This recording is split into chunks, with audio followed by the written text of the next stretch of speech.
Welcome in my chemistry class.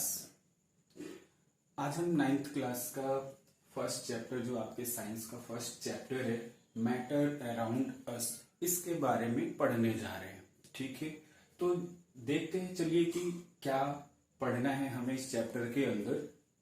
सबसे पहले जब हम ये चैप्टर स्टार्ट करते हैं तो हमारा ध्यान इस बात पे जाता है कि मैटर होता क्या है, कि मैटर होता क्या है। ठीक है, तो मैटर के बारे में हम देखते हैं कि हमारे आसपास जितनी भी चीजें हैं, everything around us which has mass occupy volume called matter. हम मैटर की नॉर्मली एक डेफिनेशन बोलते हैं कि everything around us which occupy space and has mass called matter. ठीक है, जैसे कि सपोज अगर हमारे हाथ में ये मार्कर है तो मार्कर भी स्पेस ऑक्युपाई करता है, इसका कुछ मास है, तो हम कहेंगे कि ये भी एक मैटर है। आप जहां पे भी बैठे हैं, अपने बेड पे बैठे हैं, आप अपने चेयर पे बैठे हैं, या जहां कहीं पे भी आप अपने चारों तरफ देखेंगे, जो भी चीजें आपको दिखाई दे रही होंगी, हम कहेंगे कि वो मैटर है। Everything around us which occupy space and has mass called matter. ठीक है, तो ये तो हो गया मैटर के बारे में कि जैसे ये आपका डस्टर है तो हम कहेंगे कि डस्टर का भी कुछ मास है, ये स्पेस ऑक्युपाई करता है, तो हम कहेंगे कि ये भी मैटर है। अगर आप अपने पास बॉटल में वाटर रखे, पानी रखे हैं, तो आप उसके अंदर जो वाटर है वो भी बॉटल के स्पेस को ऑक्युपाई करता है, तो हम कहेंगे कि वो भी एक मैटर है। ठीक है, तो इसी तरीके से हमें सबसे पहले तो यही समझना है कि एक्चुअली मैटर का मतलब क्या होता है, किन किन चीजों को हम मैटर कहते हैं। तो हमने एक सिंपल सा वर्ड आपको बोला, everything around us which occupy space and has mass called matter. Is it clear कि जो कुछ भी चीजें आपको अपने आसपास दिखाई देती है, जिनका मास है, जिनको आप फील कर सकते हैं, वो आपका क्या होता है, मैटर होता है। ठीक है, जैसे हमने क्लॉथ्स पहन रखे, ये क्लॉथ भी क्या है, मैटर है। कैप है मेरी, वो भी मैटर है। ठीक है, तो जो भी आपके आसपास चीजें दिखाई दे रही है, जो आप देख सकते हैं, वो मैटर है। आपका ये बोर्ड है, ये भी मैटर है। तो मेरे कहने का मतलब ये है कि मैटर के बारे में हमें और क्या क्या चीजें जाननी है। ठीक है, जैसे एयर की बात करते हैं, थोड़ा सा कंफ्यूजन यहाँ पे होता है कि एयर आपका मैटर की कैटेगरी में आता है या नहीं आता है। ठीक है, तो एयर की अगर हम बात करते हैं, जैसे सपोज बहुत सारी चीजें हम यहाँ पे लिख सकते थे, चेयर, मेज, जो भी आपकी चीजें हैं आसपास, उनको यहाँ पे लिख सकते, बट उनको लिखने की जरूरत नहीं है, इतनी बात आप इजिली समझ सकते हैं। ठीक है, जैसे एयर की बात हम करते हैं, तो एयर जो होता है वो मिक्सचर ऑफ गैसेस जो भी होती हैं, O2, N2, ठीक है, डिफरेंट टाइप की जो गैसेस होती हैं वो हमारे सराउंडिंग में प्रेजेंट होती है। ठीक है, तो जो भी आपकी गैस है, यहाँ पे हाइड्रोजन है, नाइट्रोजन है, ऑक्सीजन गैस है, अगर आप एक सिंपल सा एग्जांपल देखो तो आपको ये बात समझ आएगी कि इनका भी एक अपना मास होता है और ये स्पेस ऑक्युपाई करते हैं। जैसे कि सपोज मान लीजिए आपके पास कोई बैलून है, ठीक है, मतलब कोई बैलून है, उसके अंदर जब आप एयर फिल करते हैं तो वो स्पेस ऑक्युपाई करता है और उसका थोड़ा सा मास इंक्रीज भी हो जाता है, तो हम कहेंगे कि एयर का भी मास होता है, वो स्पेस ऑक्युपाई करता है। इस वजह से हम उसको भी किस कैटेगरी में रखते हैं, मैटर की कैटेगरी में रखते हैं। ठीक है, जब हमें ये बात पता चल गई कि मैटर एक्चुअली होता क्या है, कि ऐसे कोई भी चीज जिसका मास और वो स्पेस ऑक्युपाई करे, उसी को हम मैटर कहते हैं। तो मैटर की कुछ ना कुछ तो प्रॉपर्टी भी होती होगी, वो उनकी कुछ ना कुछ क्वालिटी होती होगी। तो सबसे पहले हम यहाँ पे डिस्कस करने जा रहे प्रॉपर्टीज ऑफ मैटर, प्रॉपर्टीज और characteristics of matter, properties of matter. तो हम इसमें कुछ सेलेक्टेड पॉइंट्स डिस्कस करेंगे प्रॉपर्टीज ऑफ मैटर के अंदर, जिसमें सबसे पहला होगा आपका matter has large number of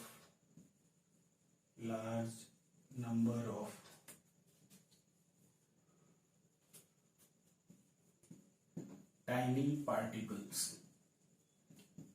matter has large number of tiny particles, यानी कि जो मैटर होता है वो large number of tiny particles से मिल करके बना होता है। टाइनी पार्टिकल का यहाँ पे मतलब ये कि स्मॉल पार्टिकल से बना होता है, large number of small particle से बना होता है। ठीक है, आप इस चीज को किस तरीके से समझेंगे अगर हमें इसको एक्सप्लेन करना है। सपोज मान लीजिए आपसे किसी ने पूछा कि मैटर की प्रॉपर्टीज बताइए, तो आप तुरंत कहेंगे कि matter has large number of tiny particles. लेकिन अगर उसी ने आपसे क्वेश्चन पूछ लिया कि कैसे कैसे आप कह सकते हैं कि matter large number of tiny particles carry करता है, तो इस चीज को हमें समझना है। ठीक है, जैसे बहुत सारे एग्जाम्पल्स है कि अगर आप एक चौक का छोटा सा टुकड़ा लीजिए, चौक जो जिससे हम लिखते हैं, अगर आप उसको ब्रेक डाउन करेंगे तो बहुत सारे स्मॉल पार्टिकल्स में वो डिवाइड हो जाएगा। यानी कि उसमें बहुत सारे पार्टिकल्स थे, तभी तो वो स्मॉल स्मॉल पार्टिकल्स में डिवाइड हो गया। तो इस जो आपका ये प्रॉपर्टी है, इसको हमें एक एक्टिविटी के थ्रू समझना है कि किस तरीके से हम किसी को समझा सकते हैं। साइंस पढ़ने का मतलब है कि आप उस चीज को प्रैक्टिकली किसी को समझा पाए कि हाँ एक्चुअली ये चीज इस तरीके से होती है। तो यहाँ पे हम इस प्रॉपर्टी को डिस्कस करने वाले। ठीक है, सपोज जैसे मान लीजिए आपके पास 1 बकेट वाटर है, इसके अंदर आपने वाटर फिल कर दिया है। ठीक है, इसमें आप थोड़ा सा कलर मिक्स कर दीजिए, रेड कलर, पिंक कलर, जो भी कलर आपको अच्छा लगता है वो कलर आप इसके अंदर मिक्स कर दीजिए। ठीक है, जैसे सपोज मान लीजिए आपने इसके अंदर रेड कलर मिक्स किया या पिंक कलर मिक्स किया, जो भी कलर आप मिक्स करना चाहते कर सकते हैं। तो जो पूरा आपका वाटर होगा वो रेड कलर का हो जाएगा। यानी कि सपोज ये इतना अमाउंट था आपका, ये इतना ही अमाउंट कलर का था और उसको हमने इसके अंदर मिक्स किया। एक चीज और यहाँ पे वर्ड हम यूज करेंगे जिसको हम कहते हैं डिफ्यूजन। ध्यान रखिएगा इस वर्ड का क्या मतलब है। डिफ्यूजन का क्या मतलब है, जब दो चीजें आपस में मिक्स होती हैं तो उस मिक्स होने की जो प्रोसेस होती है उसी को हम क्या कहते हैं, डिफ्यूजन। जब आप किसी कलर को, सपोज ये आपका रेड कलर है या इंक ही मान लो ब्लैक कलर है, जब आप उसको इस वाटर में डालोगे, ठीक है, तो उसके जो पार्टिकल्स होंगे वो इस वाटर में फैलेंगे, स्प्रेड होंगे। ठीक है, तो इस मिक्स होने के या इन पार्टिकल के स्प्रेड होने के वाटर के अंदर उस प्रोसेस को हम कहते हैं डिफ्यूजन। ठीक है, तो जो डिफ्यूजन की प्रोसेस है, जब हम किसी भी दो चीजों को आपस में इंटरमिक्स करेंगे उसी को हम क्या कहते हैं, डिफ्यूजन कहते हैं। अब हम इस चीज को समझते हैं। अब आप सोचो कि जो इतना छोटा सा अमाउंट था, इस छोटे से अमाउंट को जब हमने वाटर के अंदर फिल किया तो पूरे वाटर का जो कलर था वो चेंज हो गया। इसका मतलब है कि इस छोटे से अमाउंट के अंदर, इतना सा अमाउंट हमने कलर का लिया था, उसमें अगर बहुत सारे पार्टिकल्स नहीं होते तो क्या वो पूरे वाटर के अंदर फैलते? बिल्कुल नहीं फैलते। तो इससे ये बात एग्जैक्टली पता चलती है कि जो आपका मैटर है, यानी ये जो पार्ट ऑफ कलर है थोड़ा सा, उसमें उस कलर के बहुत सारे पार्टिकल्स प्रेजेंट है जो कि वाटर में क्या हो गए, फैल गए, जिसकी वजह से उसका पूरा कलर क्या हो गया, चेंज हो गया। तो that example explain matter has large number of tiny particles. I think is it clear? Okay, इसी से रिलेटेड जो आपकी एनसीईआरटी है, उन्होंने एक एक्टिविटी दे रखी है। उस एक्टिविटी के थ्रू हम इस बात को समझना चाहते हैं कि किस तरीके से हम एक्सप्लेन करेंगे। वहां पे एक एग्जांपल लिया गया है KMnO4 पोटेशियम परमैंगनेट। इसका जो कलर होता है वो पिंक होता है या वॉयलेट होता है। ठीक है,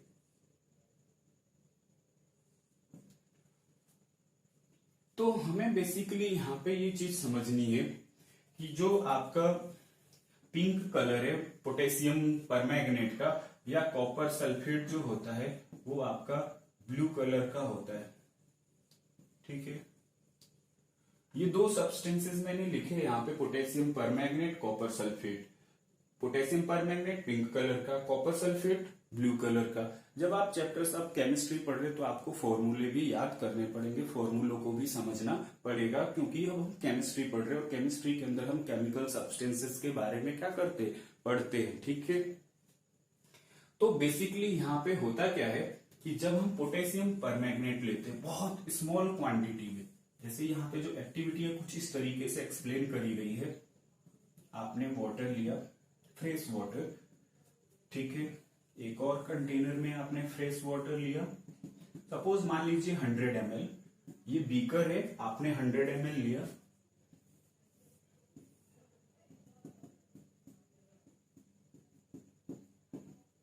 ठीक है। ऐसे कंटिन्यू आप कर सकते हैं, 10 टाइम्स कर सकते हैं, नो प्रॉब्लम, ठीक है।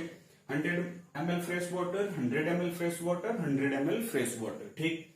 अब आपको क्या करना है कि जो पोटेशियम परमैंगनेट है, इसकी बहुत छोटी सी, इतनी सी अमाउंट लेंगे हम, 1 or 2 पार्टिकल्स भी आप लेंगे, और जब आप इसको पूरे वाटर में मिक्स करेंगे तो ये जो पूरा 100 ml आपका वाटर का है वो पिंक कलर का हो जाएगा।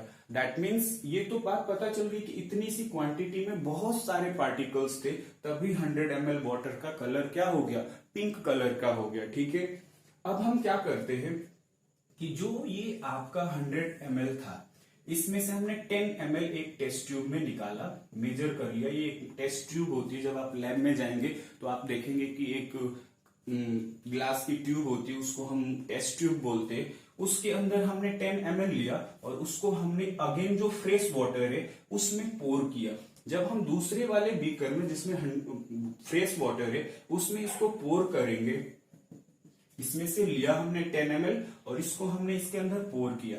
जब आप पोर करोगे तो अगेन जो फ्रेश वाटर है वो कलरफुल हो जाएगा। तो इससे एक बात पता चली कि अब भी बहुत सारे पार्टिकल्स हैं जो अगेन फ्रेश वाटर को क्या कर दे रहे, कलरफुल कर दे रहे। फिर हमें क्या करना है, इस टेस्ट ट्यूब, इस वाले जो बीकर है, इससे भी हमने 10 ml अनदर टेस्ट ट्यूब में लिया और इसको हमने फिर फ्रेश वाटर में पोर किया। फिर भी इसका भी कलर क्या हो जाएगा, पिंक हो जाएगा। हो सकता है ये थोड़ा डार्क होगा और ये लाइट होगा, लेकिन इसमें भी बहुत सारा जो पार्टिकल होगा पोटेशियम परमैंगनेट का वो क्या होगा, प्रेजेंट होगा। तो this activity will explain that matter particles is made up of large number of tiny particles. I think अब आपको आसानी से ये बात क्लियर हो जाएगी कि किस तरीके से आप किसी को समझा सकते हैं कि अगर कोई भी मैटर है तो large number of tiny particle से मिलकर के बना हुआ है। जैसे देखो मार्कर है, डस्टर है, ये भी क्या है, इसके अंदर भी अगर हम इसी डस्टर को ही कंसीडर करते हैं तो इसमें भी बहुत सारे पार्टिकल्स क्या होंगे, प्रेजेंट होंगे। हम उनको अलग अलग कर सकते हैं, हम इतना भी अलग अलग कर सकते हैं कि वो हमें दिखाई भी नहीं देंगे। तो हम कहते हैं कि मैटर पार्टिकल्स जो होते हैं वो बहुत टाइनी होते हैं, छोटे होते हैं और बहुत लार्ज नंबर्स में होते हैं, ठीक है। तो आई थिंक ये एक्टिविटी आपको समझ में आई होगी, एक्चुअली हमें इस एक्टिविटी के अंदर क्या करना है, ठीक है, ओके। अब हम दूसरी एक्टिविटी पे मूव करते हैं।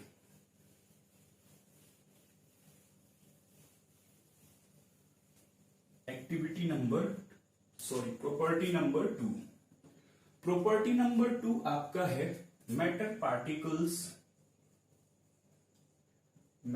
पार्टिकल्स हैव सेपरेशन बिटवीन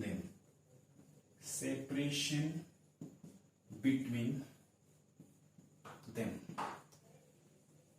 इसके कहने का मतलब ये है कि अगर आप कोई सा भी मैटर लेंगे, उस मैटर के पार्टिकल्स के बीच में क्या होगा, स्पेस होगा, जगह होगी, ठीक है। कैसे समझेंगे इस बात को, जैसे मान लीजिए, एक तो मैं यही समझाता हूं, जैसे ये जो आपका फोम है, जब आप इस फोम को पुश कर रहे तो ये पुश हो रहा है अंदर की तरफ, यानी कि इसके बीच में जगह होगी, जब भी तो हम इसको प्रेस करेंगे तो ये प्रेस हो रहा है, ठीक है। वैसे ही अगर हम यहाँ पे वाटर लेते हैं, ठीक है, सपोज यहाँ पे आपने वाटर ले लिया, ठीक, ये आपका इतना अमाउंट वाटर का था, ठीक। आपने इसमें थोड़ा सा अमाउंट 10 ग्राम या आप 20 ग्राम शुगर पार्टिकल्स या सॉल्ट पार्टिकल्स डिसॉल्व कर दीजिए। जब आप इसके अंदर 10 ग्राम शुगर डिसॉल्व करेंगे तो वो जो 10 ग्राम शुगर पार्टिकल्स होंगे, कुछ देर के बाद वो पार्टिकल्स इसमें दिखाई नहीं देंगे, वो डिसअपीयर हो जाएंगे।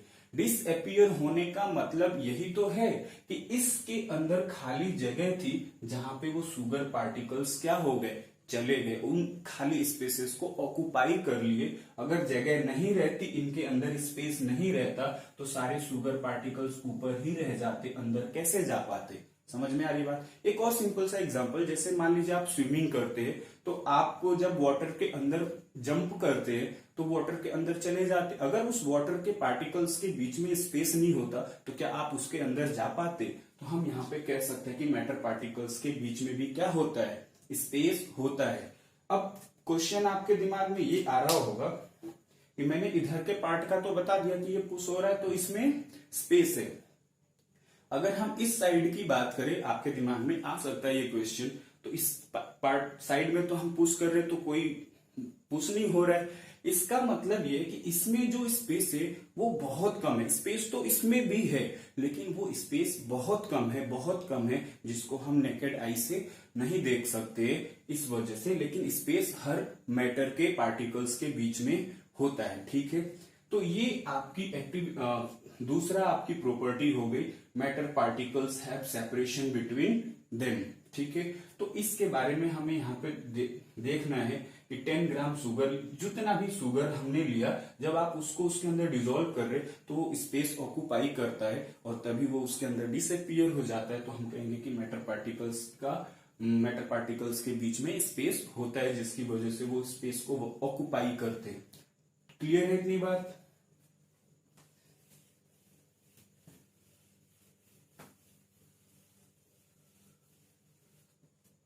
थर्ड प्रॉपर्टी है आपकी मैटर पार्टिकल्स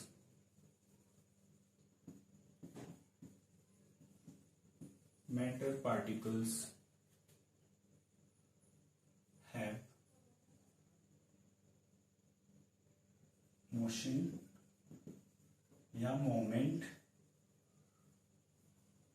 इसका सिंपल सा मतलब है कि मैटर पार्टिकल्स के अंदर भी मोमेंट पॉसिबल है। जैसे आपने अभी पढ़ा कि वाटर एक मैटर है, वाटर मैटर है, आप वाटर को कहीं पे भी गिराते हैं तो फ्लो करना स्टार्ट कर देता। अगर उसके फ्लो करने का नेचर नहीं होता तो उसका जो फ्लो करता है वो वाटर, तो हम कहेंगे कि वो पार्टिकल्स मूव कर रहे, तो उसको हम बोल सकते हैं कि मैटर पार्टिकल्स हैव मोशन, ठीक है। कि उनके पार्टिकल्स के बीच में भी क्या होता है, मोशन होता है, ठीक है। यहाँ पे भी अगर हम इस डस्टर की बात करें तो आप कहोगे कि इसके पार्टिकल्स तो मूव ही नहीं कर रहे, या कोई भी जो चीज भी आपके आसपास दिखाई दे रही होगी इस समय, उसको आप कह सकते हैं कि उसके बीच में तो कोई स्पेस नहीं है। लेकिन अगर कोई भी सॉलिड है, उस सॉलिड के पार्टिकल्स के भी बीच में उनके पार्टिकल्स में भी मोशन होता है, लेकिन वो हम देख नहीं सकते, वो वाइब्रेशनल मोशन होता है, वाइब्रेशन होता है, तो वो हमें दिखाई नहीं देता। बट एयर है, एयर के पार्टिकल्स कितने रैंडमली मूव कर सकते हैं, आपने देखा है, ठीक है। वाटर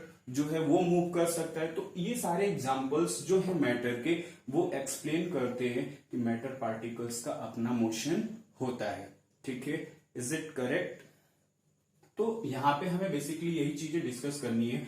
फोर्थ पॉइंट है, उसको हम अगली क्लास में डिस्कस करेंगे, ठीक है। आज के लिए इतना ही।